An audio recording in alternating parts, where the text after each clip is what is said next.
Welcome back, and here's bringing you a special feature report. The perplexity of fate versus free will has always led to never-ending debates. Is the individual's will really free, or is there a restriction to the scope of one's choices? Shri Ramaswamy will be giving a talk on fate versus free will in Kolkata on the 2nd and 3rd of July. Shri Ramaswamy is a senior disciple of internationally eminent philosopher and spiritual guide Swami Parthasarthi. Shri Ramaswamy speaks to Mirror Now about his upcoming talk. Let's listen in.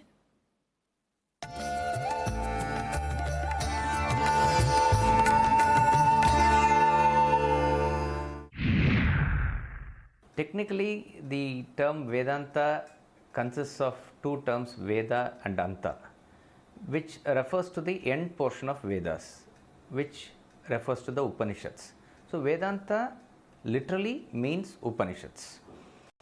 But what is interesting is there is a pun on that word Vedanta. Anta, you can say, is the end or culmination, and Veda means knowledge. So, the culmination of all knowledge is Vedanta. So, that means what is the end of all knowledge? The end of all knowledge is the knowledge of one's own self, the real self, what you may call as Atma or anything. So, that is referred to as Vedanta. But from a common man's point of view, what we know about ourselves, what we believe ourselves to be as this body-mind complex, there is something beyond this which is not known to us now. So, that is referred to as your essential personality, and revealing that is the essential knowledge of Vedanta. And if you want to bring it even further down from a practical point of view, everybody in the world wants a little bit peace of mind and material prosperity. We see that in the world people get one at the cost of the other, meaning either people are active and productive but losing their sleep or peace of mind, or they are peaceful in their own way but not being extremely active or productive. So either this or that is what we commonly see in this world. Let's say you take the entire Western population, in general I am saying, they are very productive and very prosperous, but from their own admission, they are losing the peace of mind. When you see the divorce rates, when you see the crime rates, these are all indicators of the harmonious state of the mind which is not there. If you go to any villages here, people are generally peaceful. You will see a smile on their face, but not much activity, not much productivity. So it is either this or that. How can we combine both? That, you can say, is the knowledge of practical Vedanta. So I got introduced to this knowledge through the institute called Vedanta Academy, where I studied. It is founded by internationally eminent philosopher and spiritual guide Swami Parthasarthi. So this institute was founded in 1988, and it has been continuously running since then. So it is like, you can say, a modern Gurukul type of system, where the knowledge of Vedanta is imparted in a 3 years full-time residential course for youngsters. So I joined there in 96 December, and Swamiji has been our chief Acharya there, and under his guidance I studied there. And after the completion of the course, all of us, we are free to do whatever we want, but some of us try to take this up full time under his guidance, whatever we can study further and maybe pass on the knowledge to others also. So when there was a requirement of a student in Calcutta in around February 2002, that's when I chose to come to Calcutta and continue with this here. So I do my studies and I take classes here. Vedanta Institute Calcutta is a registered public charitable trust. It is based in Calcutta. So every year what happens is that we invite Swamiji or his daughter disciple Sunandaji for the annual public lectures. This happens in all the cities in India and all over the world also, because we have such alumni stationed in all English speaking countries, in America, in Britain, in the Middle East, in Australia, in Singapore, Malaysia also, and apart from that in Chennai, Delhi, Bombay, Pune, everywhere. So in order to arrange this, we need we need to collect funds, we need to publicize, we need to book the auditorium. So a local institute or a local body, if it is there in each city, it helps. So that is why Vedanta Institute Calcutta was formed, to carry out the institute activities, which is mainly the annual public lectures.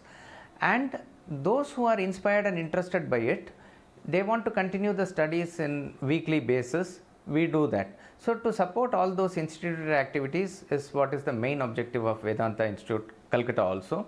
So it is to disseminate the knowledge, that is the basic aim, that we do through talks to service organizations, to religious institutions, to schools and colleges.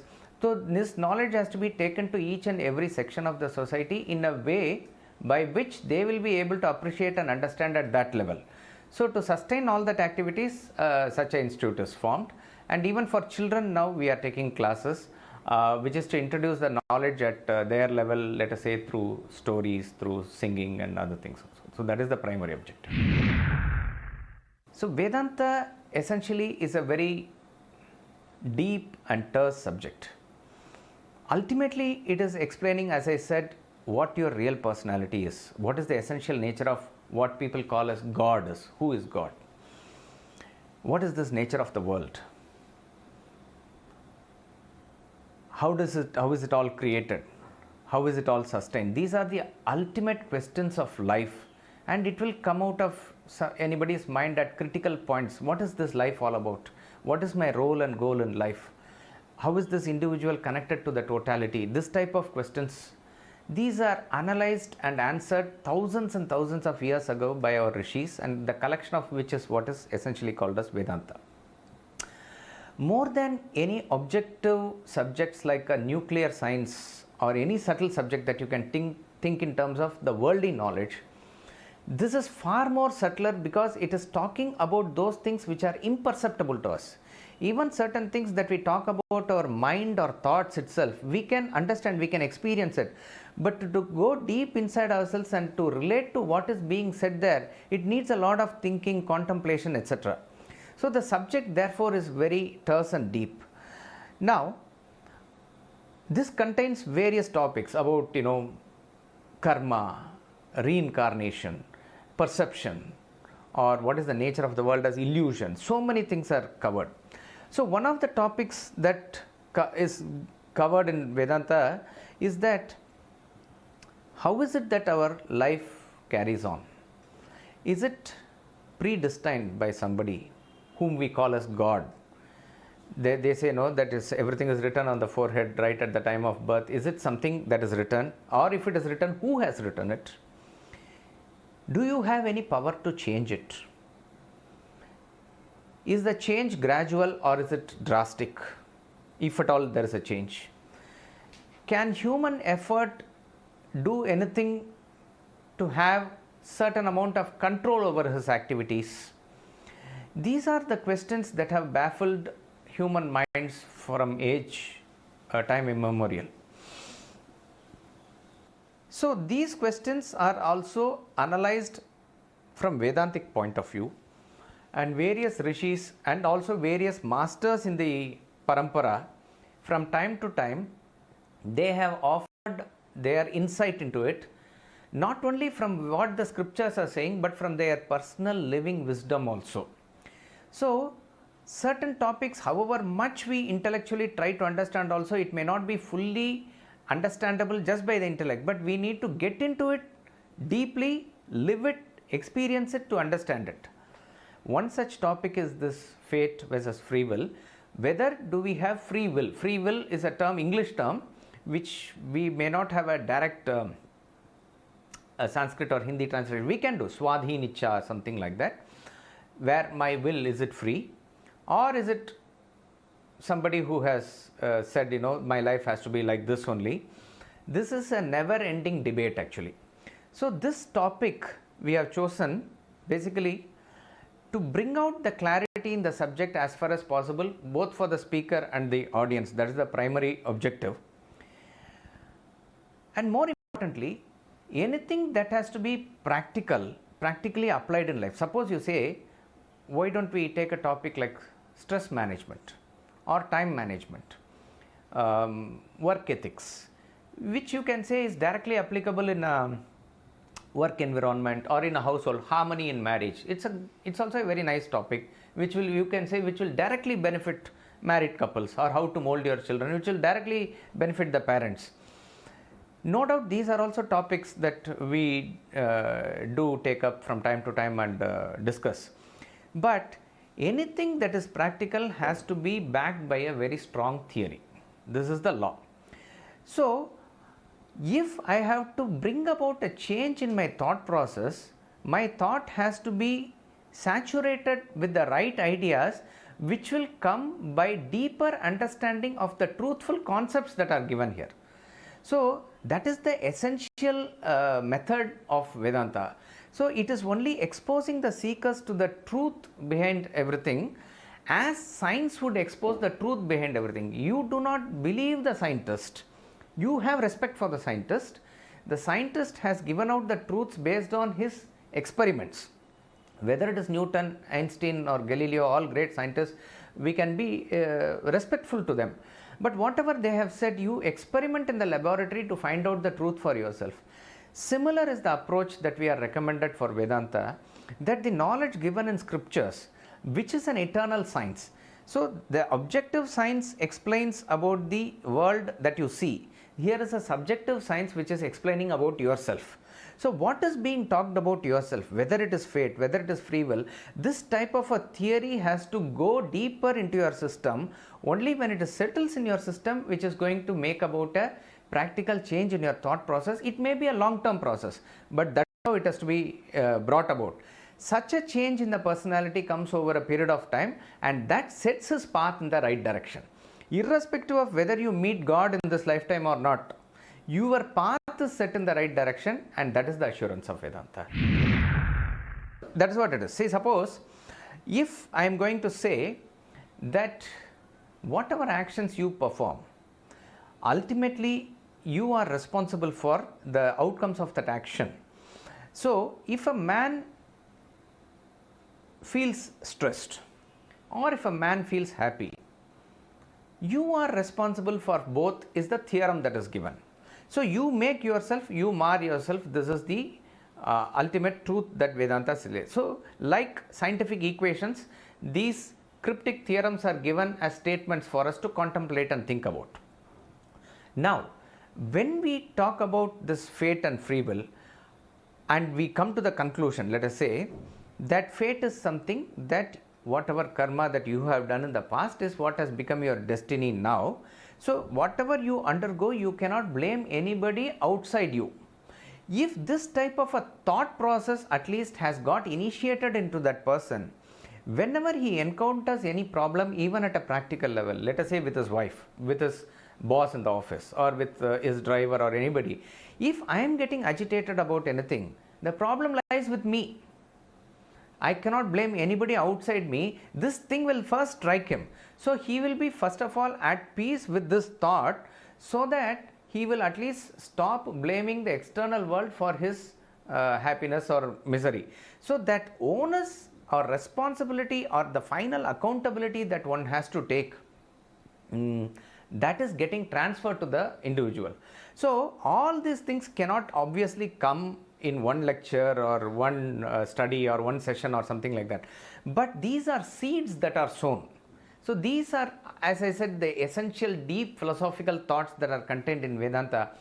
But if these thoughts are thrown, and if few people are even able to catch that hook, and if they go into the thought process of wanting to know more about Vedanta, wanting to know more about what this knowledge is all about, they will probably start from the basics, to start from what is my body, what is my mind, all that basic ABC lessons they will start from, and ultimately even come to the level at which the ultimate Vedanta also talks. So, whatever is applicable to us at the practical level is founded by this theory. So, that is where it connects to the practical day-to-day lives. Basically, these talks are open for all and anybody can attend, but considering the terseness of the subject, we can say it will be appealing to anybody above the age of, I would say, 13, 14 or somebody who has a little bit logical mind because what is given in Vedanta is purely scientific. It goes by logic and reason. It doesn't say do's and don'ts. There are no impositions, because anything forced is never forceful. That is the law. If I particularly ask you to go to a temple, if the parent pushes the teenager, he'll say, you go, I will not go, because anything that is forced, it creates the opposite reaction. From mind tends to do the opposite. Rather, you tell, see, science does not say keep the finger in fire or don't keep the finger in fire. It does not say. It only says what will happen if you keep the finger in fire, what is the quality of fire. Heat is the quality of fire, and what it can burn, how it can burn, that much it will say. So it is up to you then to keep the finger or not keep the finger. It is, to safeguard yourself, it is up to you. Gravitation force is there. Science explains what gravitational forces, that every object will be attracted to earth at a particular speed. 9.8 meter per second square is the law. Now science will not say be careful, don't go beyond the parapet wall, or you stay inside. Science will not say that. Once you know the law, you know how to align yourself with gravity and protect yourself. Exactly like that, laws of life are given in Vedanta in a particular way. Whether it is not the question of whether you believe in gravity or not. Gravity functions. You will be saved if you are aligned to the law. Exactly like that, various laws are functioning at our internal level. It is not the question of whether I believe it or not. It is for you to experiment and find out how it is functioning and then align yourself to this law. So anybody who is quite rational, little bit rational and thinking, particularly because youngsters need to be introduced what you call as religion or spirituality in a way that it will satisfy them. They are going to question. They are not going to take things for granted. Up to a very young age, they have no choice. They will come with you, go with you, and they are forced to do whatever they are forced to do. But as a teenager, they will question, who is God? Show me. Or where is heaven? What are you talking? All these questions they will ask, and you must be able to satisfactorily answer them. So for such type of persons is this type of lecture aimed. Obviously, anybody above that age, obviously they are most welcome. But if youngsters can come, it will be much more beneficial for them.